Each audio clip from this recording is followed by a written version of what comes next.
Let's move to the next practice question. We have a mass of gas occupies 20 centimeter cube at 5 degrees Celsius and 760 millimeter mercury pressure. What is its volume at 30 degrees Celsius and 800 millimeter mercury pressure? Now, this particular question is from a special topic in chemistry which is named to be gas law. To be specific, this particular question is from the general gas law or the ideal gas equation. Okay. Now, this general gas law comprises of both the Boyle's law and Charles' law. Okay. Now, what did Boyle's law states? Boyle's law states that the volume of a given mass of gas at constant temperature is inversely proportional. Take note of that. Many students always feel that they use inversely for Charles' law and they use directly for Boyle's law. That's not correct. Okay? It's simply inversely. So it states that the volume of a given mass of gas at constant temperature is inversely proportional to the pressure, provided that the volume of given mass of gas V is equal to inversely proportional to the pressure. Now, when they say something is inverse, it means 1 over that thing. Now, when they say what is the inverse of A, it's simply 1 over A. 1 over A. Okay, that should be noted. So, inversely proportional to the pressure. Okay, provided that temperature is kept constant. Okay, that should be noted. Now, V is equal to K over P. Now, let's use K as something of the formula.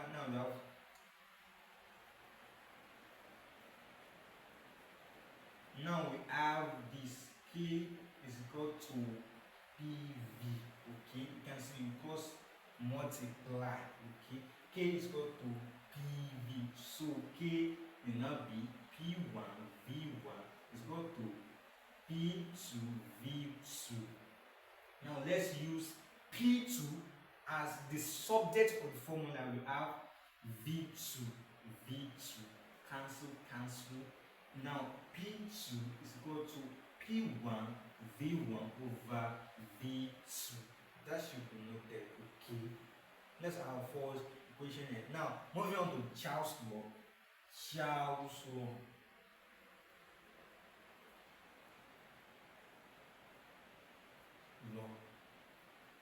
Now, Charles' law stated that the mass of a gas at constant pressure is directly proportional to the temperature.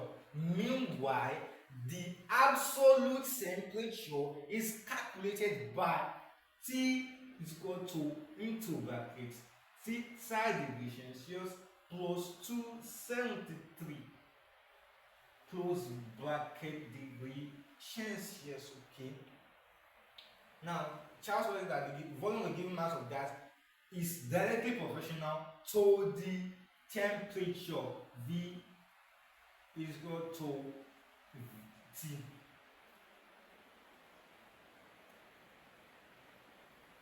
Is directly proportional. V directly proportional to T, provided that pressure is kept constant.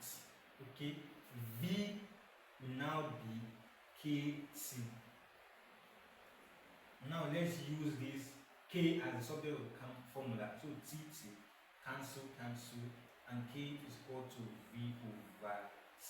So V1 over T1 is equal to V2 over T2.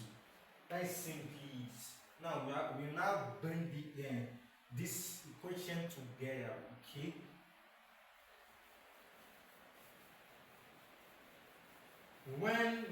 this particular equation together, it's going to give us P1 V1 over T1 is equal to P2 V2 over T2.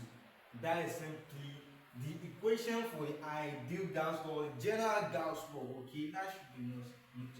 Okay, moving on to the question, let's observe our data obtained. Okay, so moving on to our data obtained,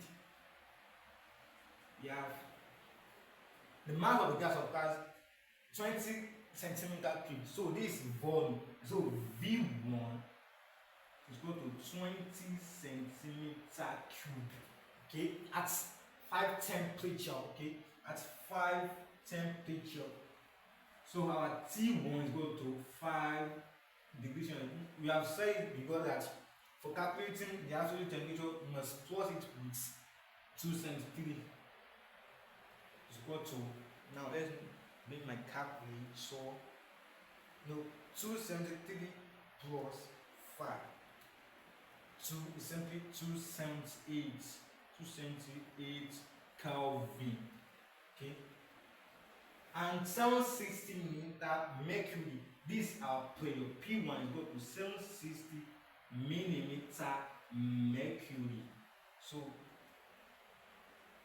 what is its volume at 30 degrees Celsius? So T2 is equal to 30 degrees Celsius.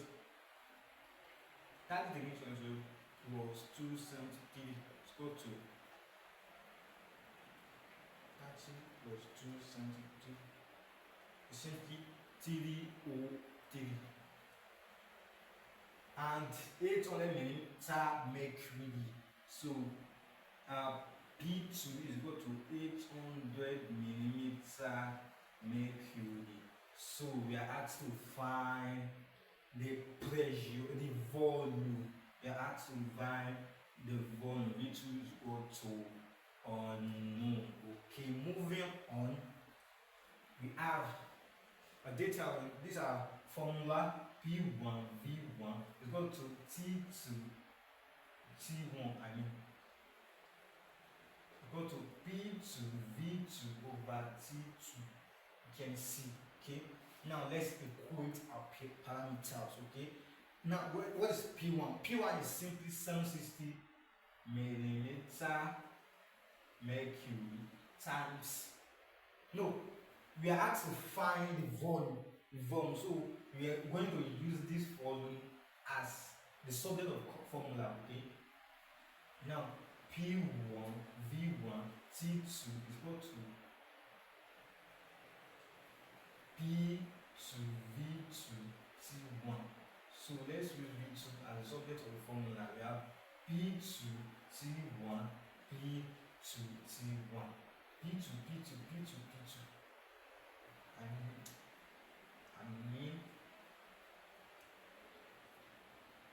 Okay, let's move on. V2 is equal to P1 V1 T2 over P2 T1. So V2 will now be, what's P1? P1 is simply 760 millimeter mercury times V1. What is our V1? V1 is 20 centimeter cube.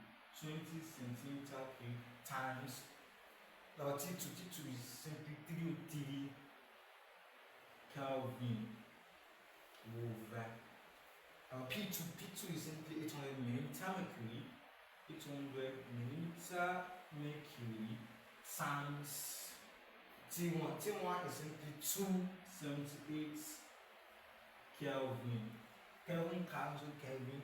Millimeter mercury cancel millimeter mercury. So V2 will now be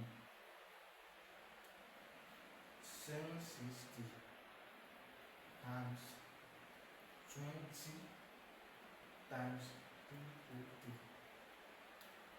Simply 4,560 over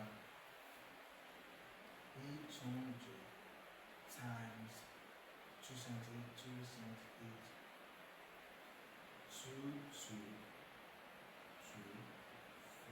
400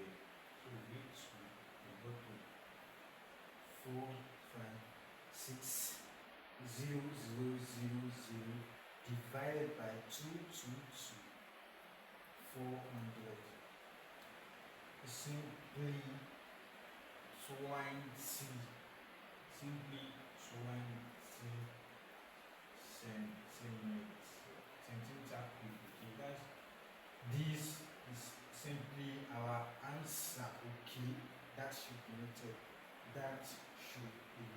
Okay, let's move to next practice question.